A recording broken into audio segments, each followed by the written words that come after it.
before we get there, though, I just want to talk about something you brought up and have you share maybe a little more thought on this. You Mhm. said you think it's incredibly healthy and important that we continually challenge our thought processes.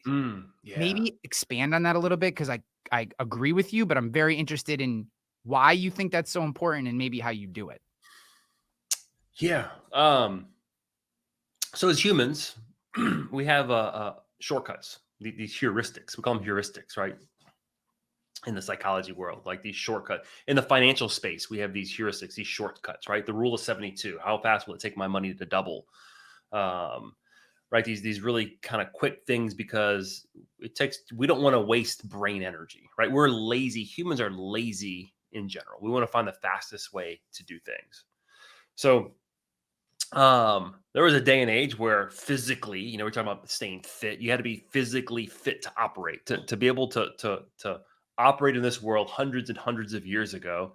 If you were overweight and out of shape, you didn't survive, right? But we're in a world today where our minds are, we make money with our minds these days, right? And we can get really lazy in our thinking processes. We get stuck in these ruts where we start to believe things that might not even be true.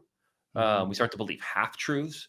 Um, and if we're not critically thinking through things, we can shortchange decisions that we make. We make poor decisions. So that to say, I think it's really important that in the same way you go to the gym to work out your biceps, I I don't do a think lot of curls, actually. They're just natural. to work out your hamstrings, right, your lower back. I've seen you deadlifting.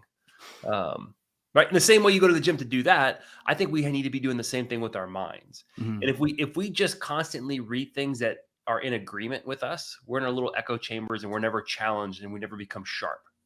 Right. One of my favorite proverbs is, and most people have probably heard this, as iron sharpens iron, so one person should sharpen another. If you've ever seen the process of iron becoming sharper, it's a very dramatic, painful, I would imagine, right? Sparks experience.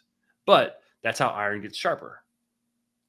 So all that to say is if I want to become sharper in my thinking, it's really important for me to have conflict. When I say conflict, I don't mean like bad conflict per se. It's really important for me to be challenged in my thinking. So for example, let's say I'm pro-life. Okay. That I believe abortion's bad. It should be abolished. And I want to grow in what I believe. I want to be confronted with the best possible pro-choice argument out there. Mhm.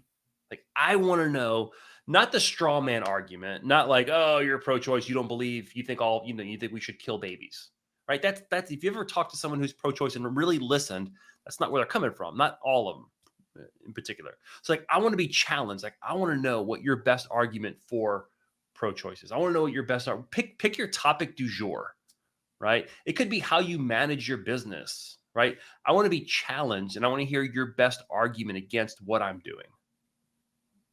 And what I find is that makes me sometimes it moves me, right? Man, I've been holding on to this for too long. I need to let go of some things that aren't relevant or that are hurting me.